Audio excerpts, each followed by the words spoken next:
the majority of your training outside of doing those qualifiers and recovering from those qualifiers should be entirely focused on.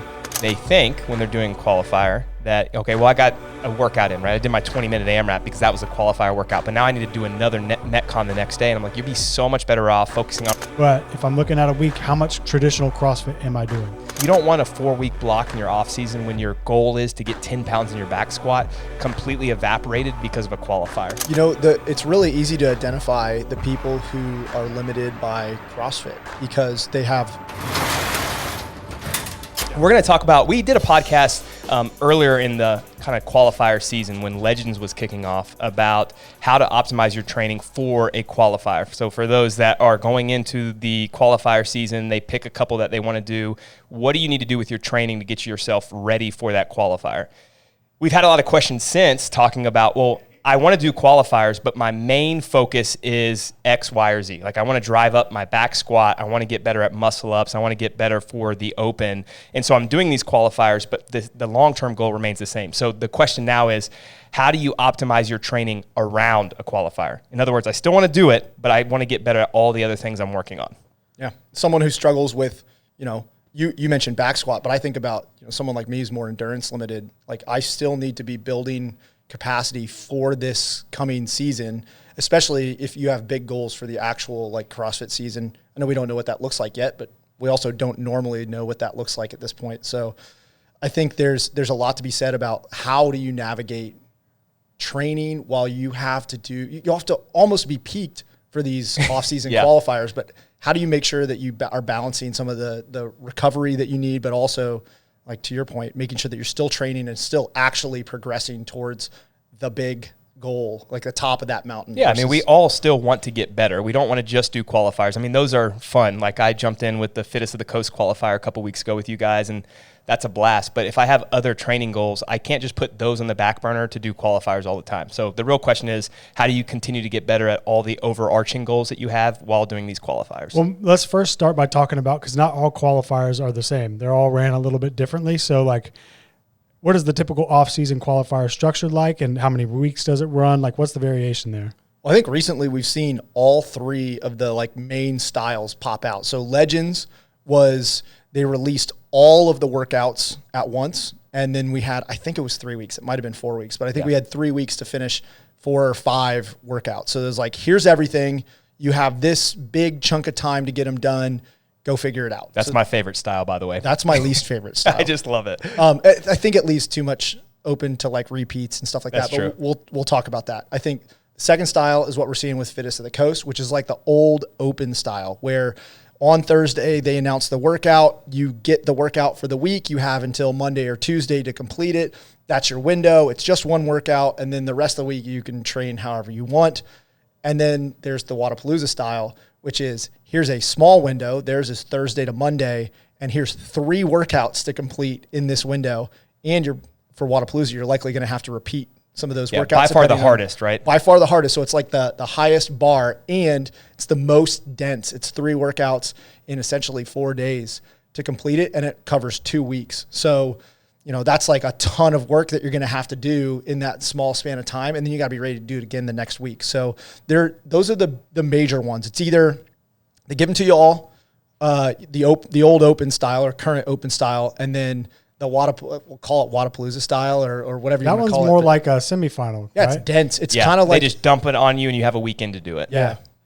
So with that structure, with those 2 structures, since you're agreeing those are the main ones we'll see, I guess you got to start by deciding which day you're going to perform the workout. So then you can, reverse engineer when you're going to be optimizing your training. So how do you suggest people pick what day they do these workouts? Well, I actually take it back even farther for the athlete and say when they're deciding on which qualifier to do, they have to pick the style based on what they're working on in their off season. So if they have like 4 or 5 different priorities in their training, like they need to get stronger, plus they're working on skills, plus Kyle was talking about building his running volume, then I want them to do a qualifier that looks more like Fittest of the Coast, which is that 1 workout per week and you have all week to do it, or almost all week to do it, because then it's easier to fit in the qualifier to the training week.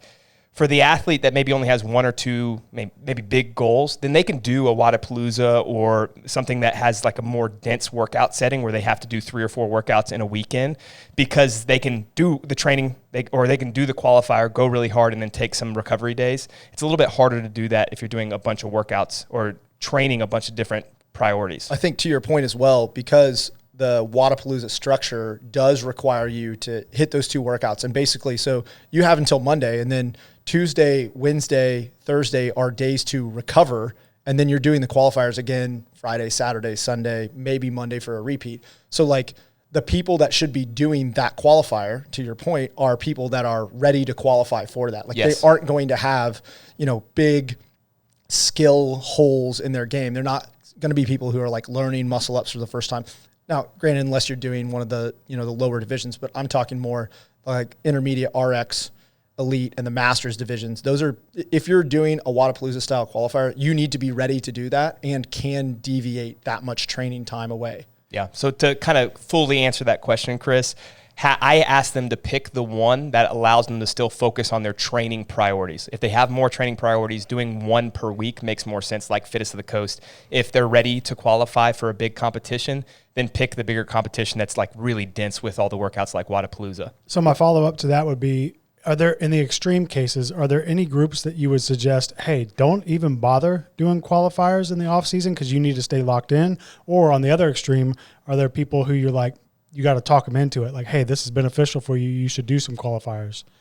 I think everyone should do them. I used to convince people not to because they were like, everything was behind, right? But now it's that most of us do this sport because it's a hobby, it's a passion. We're really excited about doing CrossFit, and we just want to have like a test and retest. We want to have a benchmark. And so even if you are lacking in a lot of the skills, I think it's worth picking 1 or 2 qualifiers, maybe a little bit easier, that are only 1 time per week for a couple of weeks, and that's it. But I think it's worthwhile to test yourself in the off season, because otherwise it's really hard to train all year round just for, like, let's say they only want to do the open. Like if your whole training revolves around 3 weeks of the open, then it's not very satisfying at the end of that once you get to the end of the 3 weeks. Yeah, I think to your point as well, on the flip side of that, like Chris, you were talking about people that you have to convince to do the qualifiers.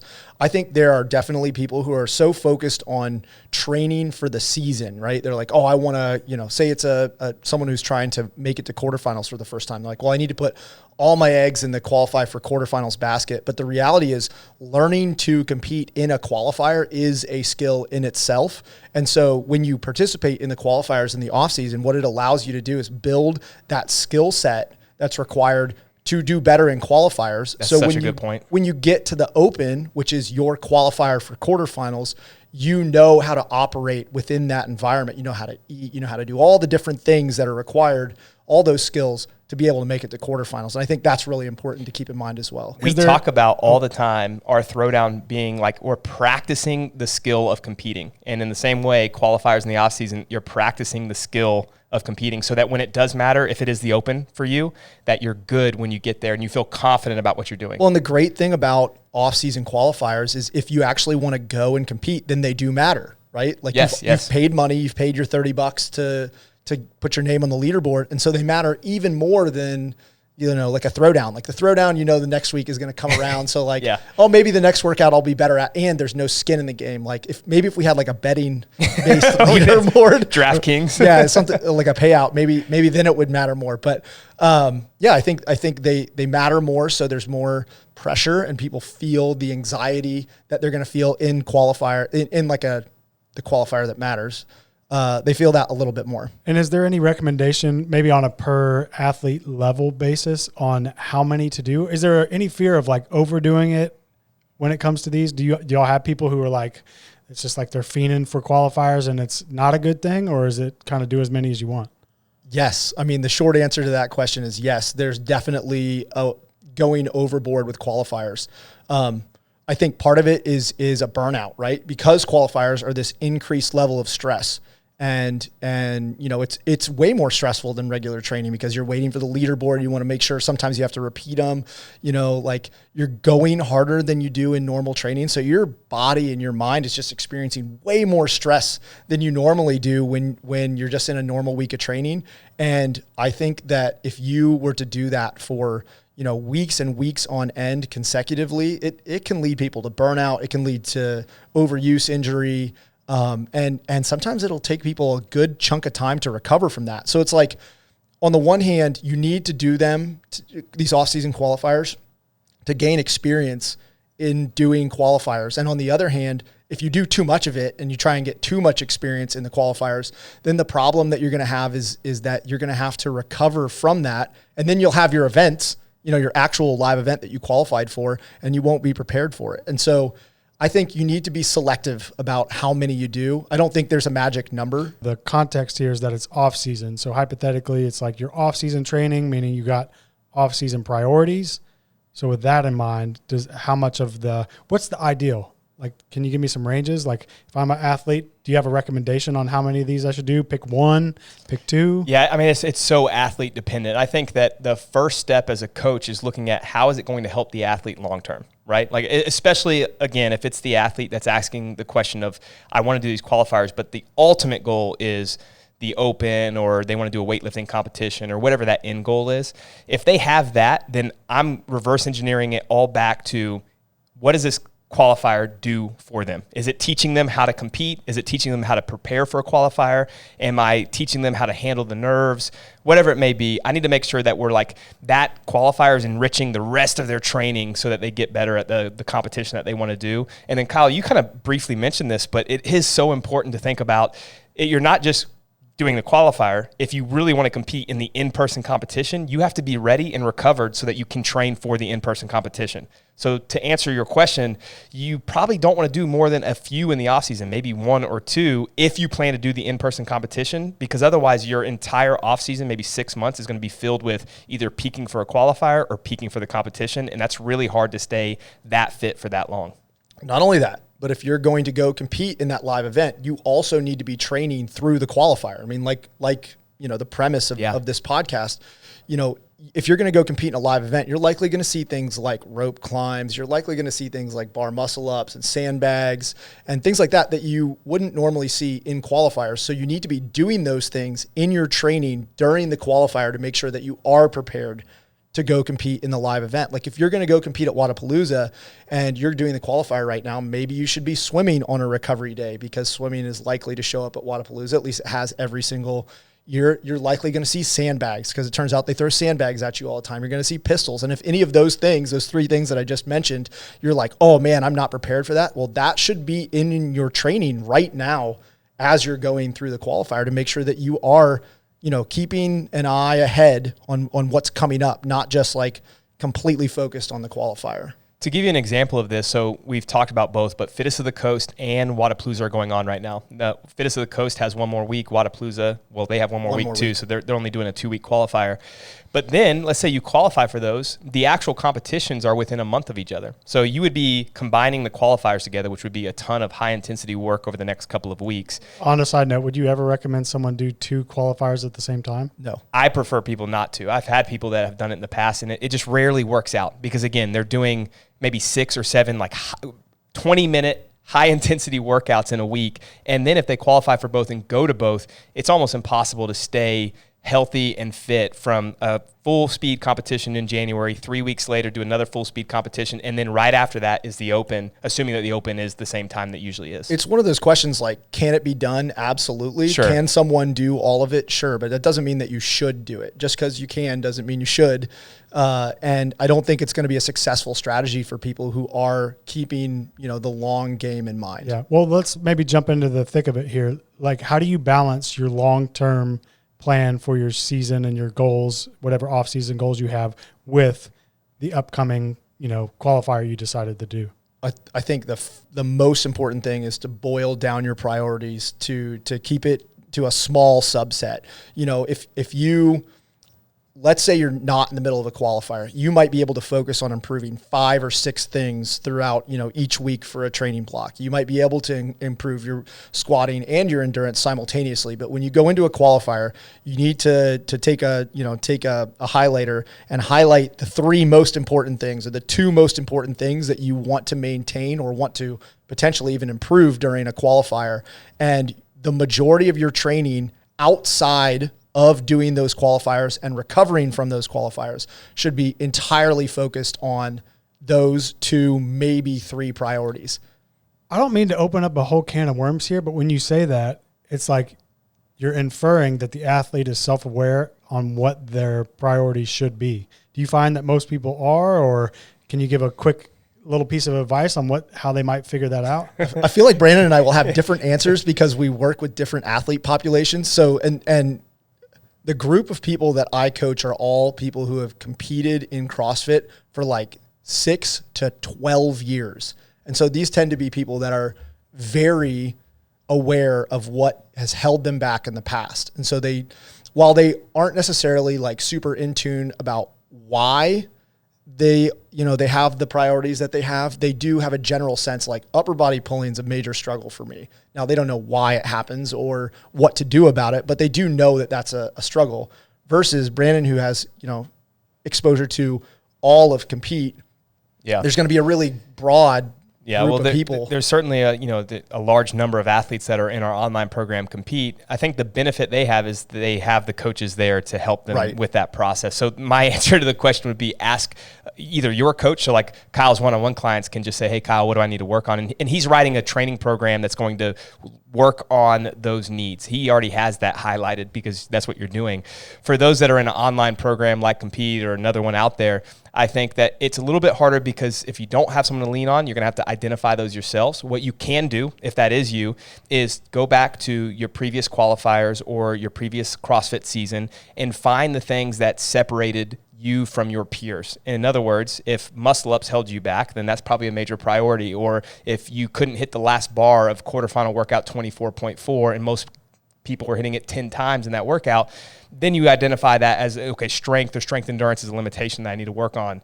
I just tell people in Compete, though, post in the water cooler or send me a direct message and let me help you with that process. I get all their scores, and I just say, hey, here are the 3 things you need to work on. And then maybe just as a generalization, for people who don't have access to a coach or something like that, can you just share like what are the most common ones? I know it's going to leave a lot of people out, but so big caveat there. What are the things that most people need to work on? Well, I'll start broad, and it's just strength and then the skills in the sport. Now, the tests have opened up that even more and more. There's different styles of strength now and more skills.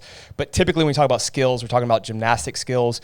That would be the muscle-up variations and then handstand walking and push-ups. Those are the biggest separators based on the data that we have. And then strength, all your power lifts and all your Olympic lifts, those hold people back every single year because they can't get to the last barbell or they can't hit a heavy enough 1RM after a workout. And that obviously you could crush the conditioning work in the open. But then if there's a 1RM clean and jerk at the end and you hit 50% of what the strongest guys or girls are hitting, now you have 20,000 points on the leaderboard and that hurts you. I think there's an important point here too with strength. So in the open where there are, 50, 75,000 people that you're competing against in whatever division, now granted it's fewer for masters, but because of the number of people that are competing in the open, a bad strength score will drive you down terribly because it's 10,000, 15,000 people beat you as a result of that. But that's not necessarily true in a lot of the off-season qualifiers. You don't have to necessarily be as strong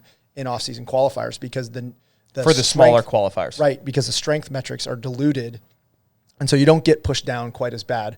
But, to that point, those are the 2 biggest skill issues that people have. And those are the 2 things that you can typically train the most during qualifiers.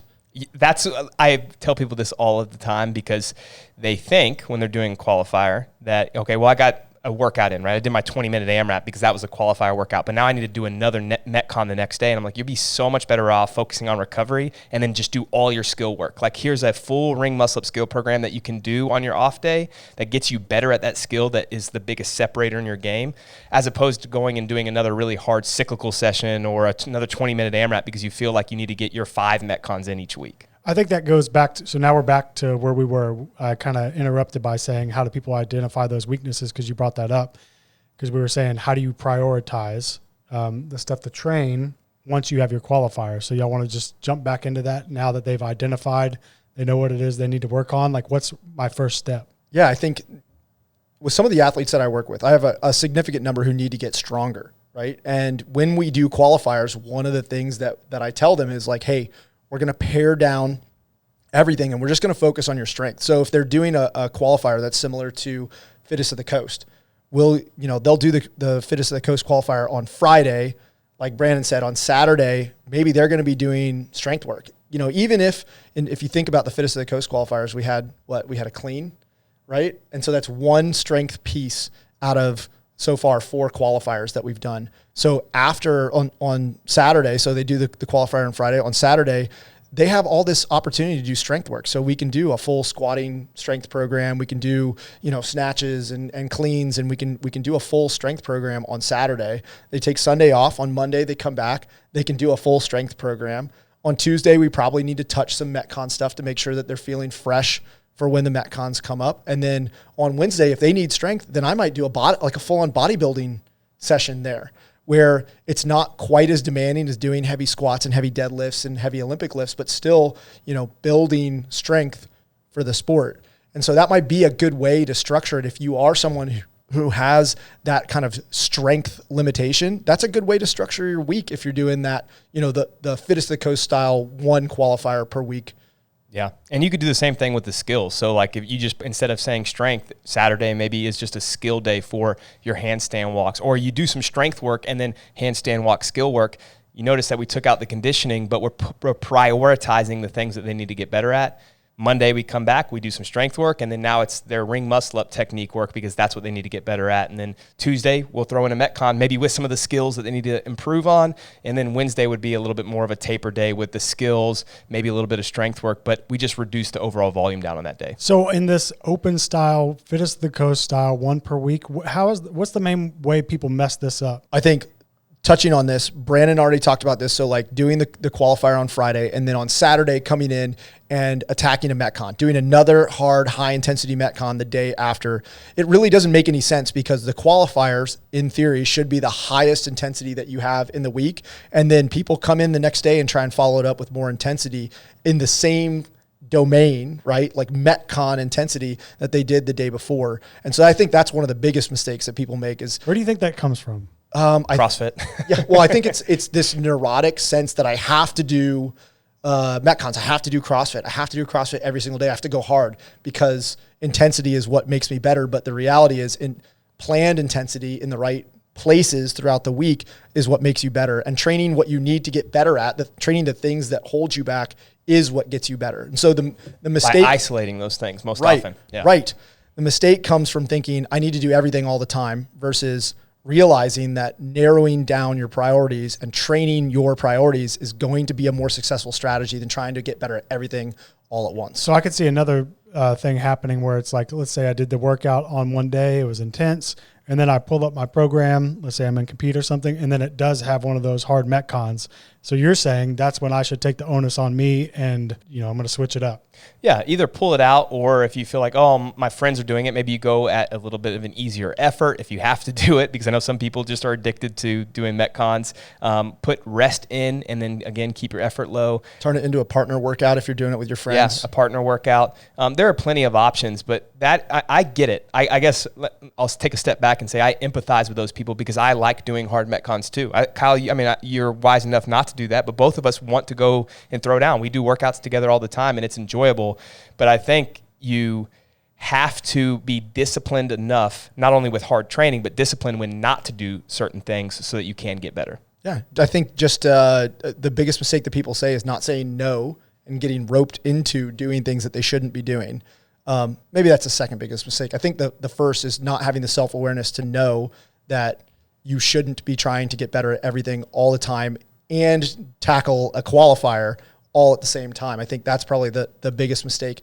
The other thing that I think, the other mistake that people would make is making their Wednesday in this scenario that we've been talking about, where you're doing the workout on Friday, making their Wednesday too hard, right? So the workout's announced on Thursday, they do it Friday, and then their Wednesday workout, they just go balls out. Yes, that is not the place to have your hardest workout or your second hardest workout of the week leading into a qualifier. Should you train? Yes. Should you be doing skill work? Yes. Should you be working on your priorities? Absolutely. But I would take whatever I saw in compete and I would turn it into an EMOM, for example. So it becomes work to rest interval work versus. And what's your intensity? Are you lowering the intensity? Yeah, I would reduce the amount of work within each minute so that, I'm going to breathe, but I'm not breathing hard. My heart rate's going to get up, but I'm not going to hit heart rate max. I'm going to feel some muscle burn on chest to bar, but I'm not going to reach failure. So I'm trying to do stuff that's still, I think about it as stimulative. It's going to be something that makes it so I feel good on Friday versus something that's going to make it so I'm still sore on Friday from whatever I did on Wednesday. And if I'm trying to qualify, well, then in the end, the thing that matters the most is qualifying. The thing that matters the second most are my priorities. And then getting a hard workout in is probably like the least important thing out of that entire hierarchy list. I think people intuitively do this when it's a strength piece. So in other words, like if you knew you're going to max out your back squat the next day, you wouldn't come in and do 10 sets of 5 back squats because you want to feel fresh. Like when people do strength work, they usually want to feel fresh.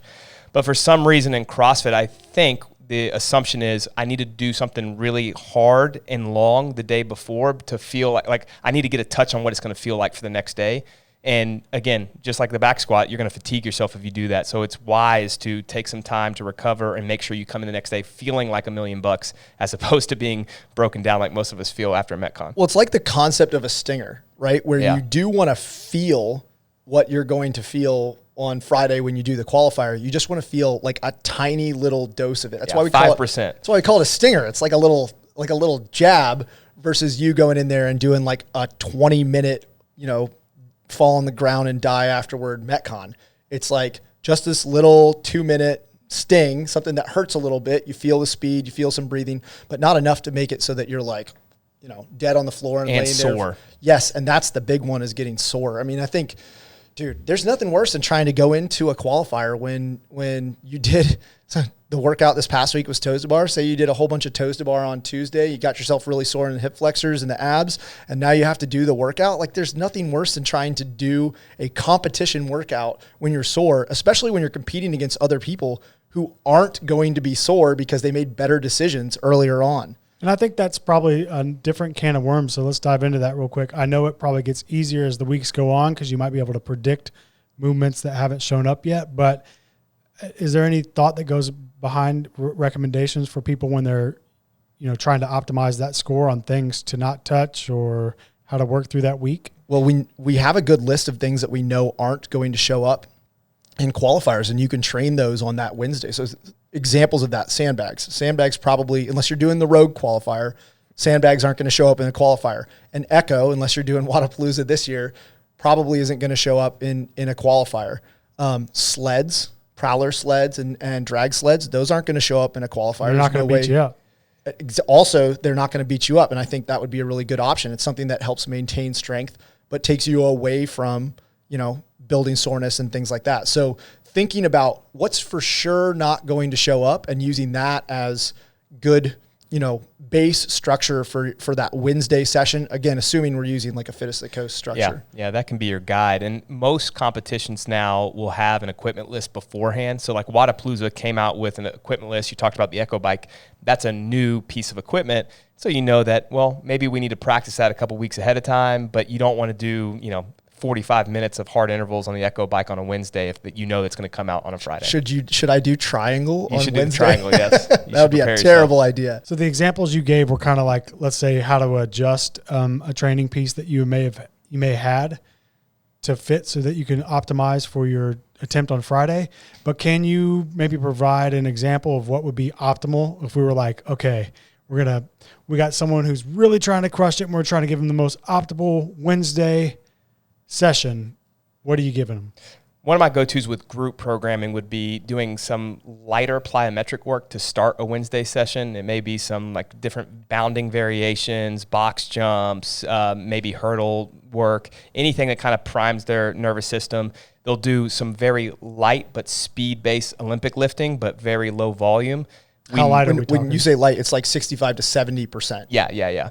And then they'll do maybe one slow lift, in compete, for example, we may pick a power lift to do a deadlift, a back squat, but again, at a lighter load, and then we'll do a stinger. So the same concept that Kyle was talking about where it's 2 to 3 minutes, maybe 15, 12, 9, assault bike and power snatch at 55 pounds, like something super light. We've talked about a stinger in the past, but real quick, just explain it so no one's like, huh? Yeah, so really short, lower volume where it's not going to make you sore, but you should. Kyle talked about this. You should feel a little bit of that sting. It's like the bee stinging you in the butt a little bit. How so? Like, what is the sting I'm feeling? It should feel like you're doing a sprint Metcon, but you never get to the point where you spill over. And what I mean by that is people know when your legs just go completely numb on the bike and you have no more power and you're laid out on the floor. You shouldn't be there because it should be short enough that you don't get to that point. So something pretty short, fast. You can have a lot of power, a lot of intensity in that, but you're done in 2.5 minutes, maybe 3 minutes for someone that's a little less powerful. Yeah, I like to think of a stinger as it should feel like, in Fran, when it starts to hurt, it should feel like the start of that, and then the stinger should be over. Yeah. Right? That should be the moment that the stinger ends, where you're just starting to get that beginning of the pain, the onset of pain that you get in something like Fran, and it just stops perfect. right there. So for me, right after rep 1. He did one thruster. Yeah, one round. It's like 21s. It's the 21s of Fran, and you get done and you have to go back to touch the barbell, and like that stop there. That's a good stinger. Yeah. Okay. So we've been pretty locked in on that fittest of the coast open style where one workout per week. Let's stay here. And anything specific to the other format, Wodapalooza style? Yeah. So I've got a couple of athletes that are going through the Wodapalooza qualifier right now. And in reality, like, because that qualifier is so competitive and they already announced these 2 workouts, one of them was a 2-part workout and they had such a short span of time, they're going to have to repeat them. So they're basically just doing the qualifiers. So for this Friday, Saturday, Sunday, Monday, they're doing a qualifier on Friday, a qualifier on Saturday, resting on Sunday, and a repeat of one of those qualifiers on Monday. And each one of those has been, they have to go true max effort. Even some of my elite guys are truly having to go, above and beyond to qualify for Wodapalooza because it's just so competitive. So Tuesday is going to be an active recovery day. Wednesday, we're going to touch on some skill work. So a little bit different than the Wednesday example that Brannen gave. It'll be like a little bit of gymnastics skill work for a higher level athlete that might be doing some muscle ups and handstand walking in just a simple EMOM format, and then touching the Olympic lifts at light percentages, 65, 75% in that range. And then doing probably an EMOM to make sure that we're touching on movements that haven't showed up yet in the qualifier. So for example, they will probably get on the Echo bike. They'll probably do, handstand push-ups. They'll do some of the things that we haven't seen yet show up in the Wodapalooza qualifier yet, but it's not going to be intense. It's just going to be touches on it.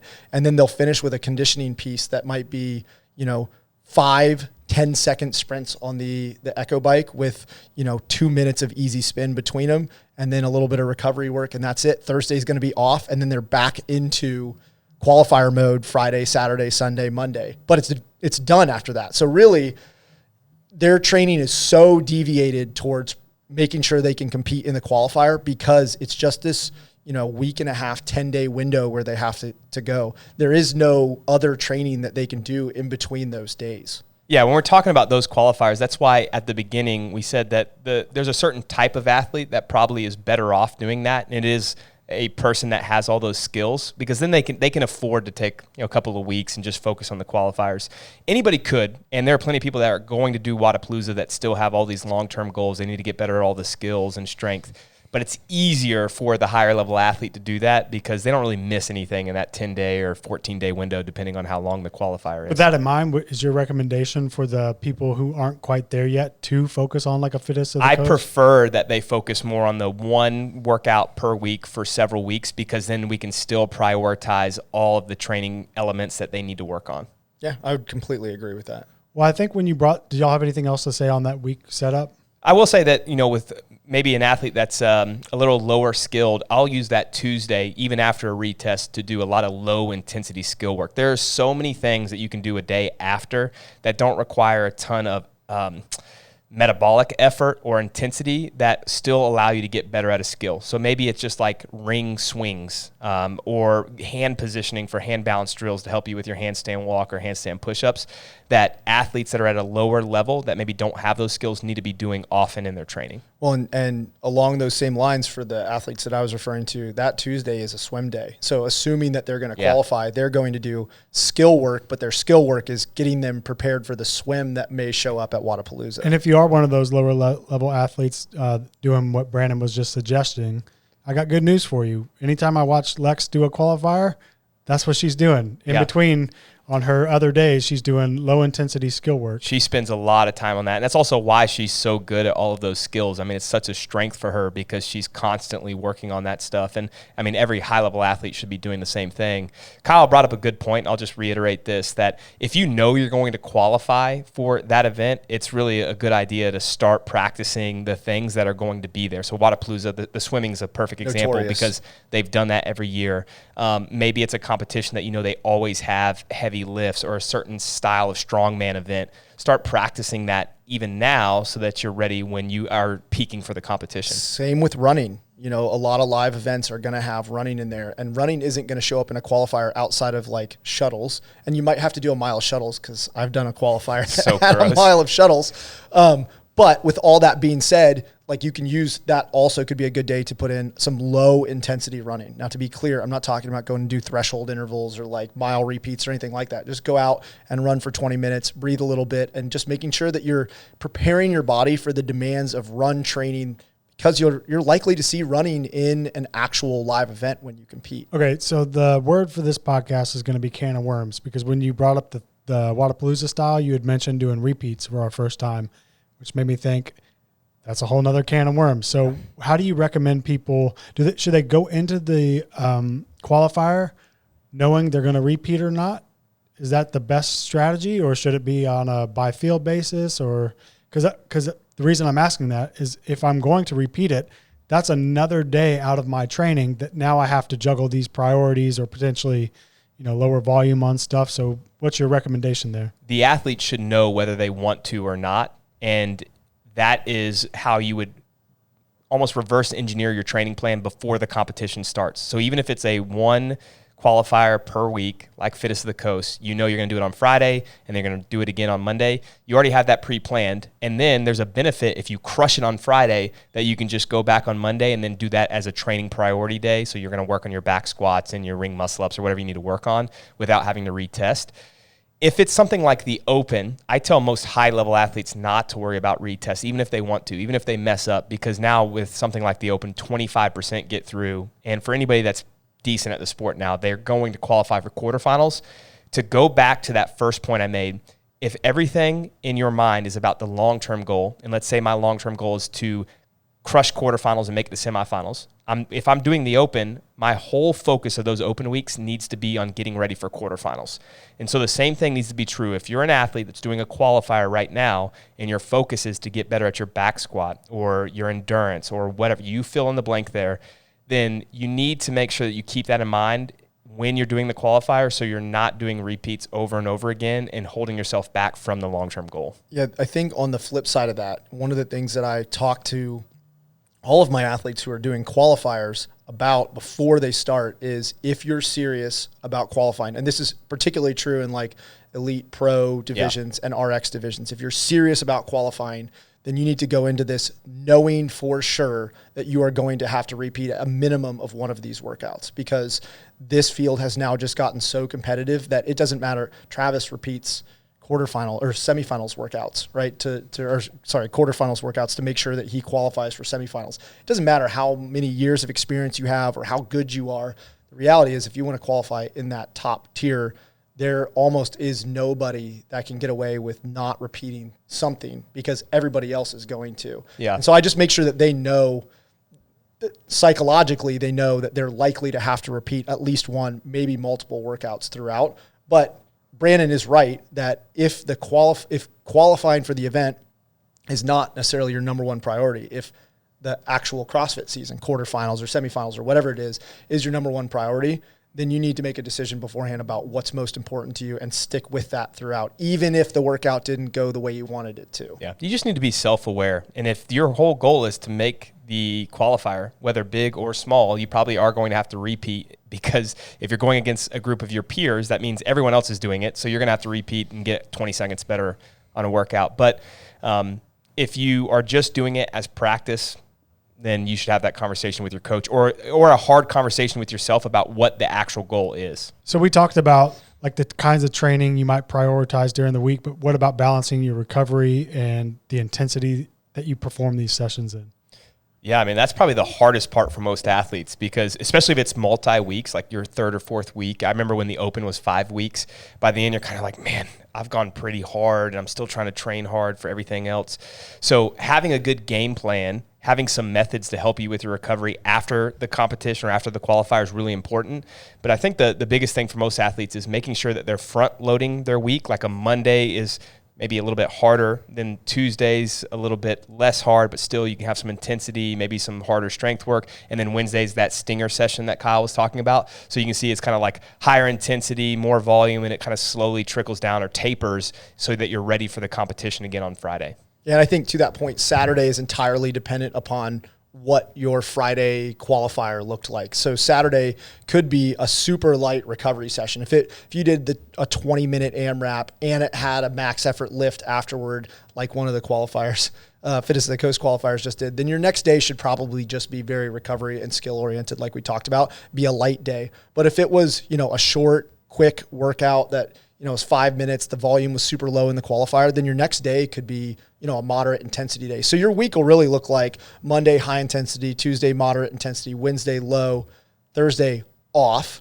or like active recovery or passive recovery, Friday, extremely high intensity because it's the qualifier, and then Saturday could be moderate, low, depending on what it looked like. And that's how I would like it. It's very similar to laying out a normal training week where you go like hard, easy, hard, easy, hard, easy. It's just a slight adjustment to make sure that you are peaked for the qualifier, but still have like Monday to get some really good quality training in. Yeah. And I think part of this too is making sure that you have a good recovery plan in place. Like, what you're doing with your nutrition. If you need to add maybe more carbs because there's a crazy hard qualifier, what are you doing with the recovery process that you typically have? Like, you should be practicing this just in your normal training. Like, what do you do after your training? What does your cool down look like? What are you doing at home? Your movement, mobility, any other recovery protocols that you may have. But you got to keep those in place and maybe do a little extra during those qualifier weeks because the intensity is higher. Well, you touched on nutrition, and one of the things that I talk to my clients about is, if we're going to try and make changes to body composition, either put on muscle mass, lose body fat, change your body weight, those are things that we do in the off season, but that's not something that you would want to do during a qualifier, right? You want to be eating to support recovery no matter what during the qualifier. So even if it's 4 weeks, you might lose 4 weeks of body composition adjustment time. But the reality is making sure that you are supporting your body for competition is way more important than, losing 2 pounds of body weight during the qualifier. That's not something that you want to do during a competition phase. So we did the ergathlon this past weekend, which is teams of 3, 5K ski, you can change anytime. So we just sprinted the whole thing, 10K bike, 5K row. Oof. And I've been, I'm still eating a lot of carbs, but not near as much as I was like 6 months ago. I cut down. And when you go through a high intensity piece like that, we were sprinting 20 seconds, almost max effort. And then you get off and your partners go and we'd sprint again. I felt so good until I got about halfway through, and then I just bonked. And because I haven't been eating the same amount of carbs that I was, I could just tell that I was under fueled. So to your point, like it can really impact your performance in a qualifier, and you don't even know it. Were you not taking in carbs during the? I ran and got a Gatorade because I could feel that I was getting messed up. But most of my training now is I'm still going pretty hard, but I'm doing a lot of cyclical stuff that's kind of that moderate intensity. So I don't need as much to support what I'm doing as I did when I was doing a lot of CrossFit. When it comes to those CrossFit workouts, how much am I pulling it back? Let's be very specific on that, because I think I hear you when you're saying focus on your strength work and your low intensity skill work. But if I'm looking at a week, how much, traditional CrossFit am I doing? Well, this still comes down to what the athlete's priorities are. So if it is someone that is like truly CrossFit limited, they need to work on maybe some CrossFit style intervals because they're not good at the chaos, they could probably still do 1 or 2 other sessions that have some intensity throughout the week. So like a Monday may be a harder CrossFit session, and then Tuesday's moderate and Wednesday's a little bit less, but they're still getting that touch. And then maybe even a Saturday is a different style of CrossFit. If it's a 20-minute AMRAP on Friday and a qualifier, they could do some high-powered intervals on a Saturday and still be okay. Or maybe they just do some longer cyclical work, so they're getting some like a bigger endurance base.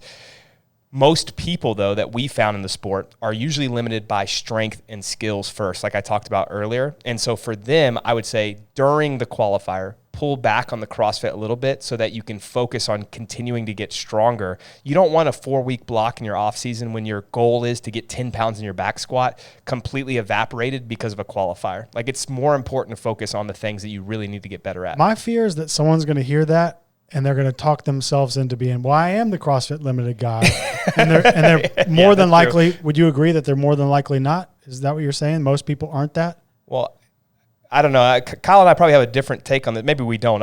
I don't think many people in the sport are actually limited by just like their aerobic fitness. Like that's a high level issue. Most people just can't do the skills. So they can't even express their cardiovascular fitness because their biceps blow up and chest bar pull-ups. Or because their movement efficiency and movement economy is so poor that it takes so much effort to do one overhead squat. They're fighting against themselves, their own tension so much in an overhead squat that they can't perform it efficiently enough, let alone do 100 in a workout. Like, we do agree on this for sure. Let's kind of tackle it a different angle. If let's just say, said, screw it, I'm not going to do any CrossFit. I'm going to do the qualifier just to make an example here. I'm not saying people should do this, but let's say that we have the qualifier workout and my only CrossFit is the qualifier workout and maybe my repeat if I'm repeating. And then the rest is just my strength work and my low intensity skill work. How much is that going to set me back? What am I looking at? Or is that good? Set you back like your CrossFit ability? Yeah, because I think some people fear that like, I'm going to lose it all. Is that true? Not at all. I think for most people, we have people in our strength bias path. This is a good example that have done just our strength bias for the last 6 months that jumped into these qualifiers and they're crushing it. And they're like, man, I feel just as fit as I did before, but now I'm stronger, so the barbell feels lighter and I'm able to go faster. So back to my original point, I don't think that most people are limited by what they feel like. My heart rate is just, I can't control it, or my breathing I can't control. But the reason for those things is because they're not strong enough on the barbell, or they don't have the skill to do a ring muscle up, or they can't get into the bottom of a squat, so they're fighting against every single squat. So if we're taking it back to the root cause, I think that people just need to continue to work on movement efficiency, the skills, the strength, and then everything else will kind of come upstream from that. Yeah. It's really easy to identify the people who are limited by CrossFit because they have some of the best strength metrics in the sport, and they have the best cyclical metrics in the sport, and they have some of the best gymnastics metrics in the sports. And the type of person I'm talking about will have like a 500-pound back squat, close to 600-pound deadlift, clean and jerk. This is talking on the male side, obviously. Clean and jerk 365, snatch 285 or 290. They can row a 2K in 6:25 or faster. They can do 220 calories on the assault bike in 10 minutes. They can do 30 unbroken ring muscle ups, 30 unbroken bar muscle ups, 50 strict handstand push-ups in a minute and 15 seconds. God, this guy's awesome. If you're not that person, and then they struggle to qualify for semifinals. I've coached this person before, right? So that person is limited by their ability in CrossFit. If you're not that, you do not fit the you're limited by CrossFit model, and you have to get better at all of those things in isolation, in addition to taking time to get better at them in a mixed modal setting. But first, you have to get all those things in isolation, because training the mixed modal version doesn't get you any one of those metrics that I just mentioned. You have to do that first to get there. It's more fun to train it in a mixed modal setting, especially for someone that got into CrossFit by doing a CrossFit workout, right? I think we're probably the same way. Like, I did Fran, loved it, and it's like, oh, CrossFit's awesome. Fran was your first workout too? That was mine too. Huh. Right, but it's fun and we enjoy it. I think we can take a step back though as coaches and say, okay, my Fran wasn't great. I need to work on my butterfly pull-ups. I need to improve my squat position, and that's going to get it better than just doing Fran over and over can't again. even hold a barbell in front rack. Like the barbell's floating up here. So like obviously the first thing I need to do to get better at this is learn how to get my hands on my shoulders. Right. Just breaking it down into the smaller elements that you can really improve quickly, that's going to allow you to get better at the actual test. Well, the reason I wanted to break it down like that a second ago and kind of tee that up for you was to say, because it almost might simplify this whole thing if we're trying to one size fits all. Obviously there will be exceptions, but it almost sounds like, hey, just focus on the qualifier workout as your CrossFit, dumb it down to strength and skill work, and be okay with that, knowing that you're not going to lose your fitness. You're probably going to crush. Am I right in saying that? And giving these people permission to do that? Because I think that's probably what you're going to bump up against the most out there is people feeling like if I'm not doing my crack, then I'm not getting fit. And that's what maximizes your performance in the qualifier and makes sure that you are still preparing for what's next.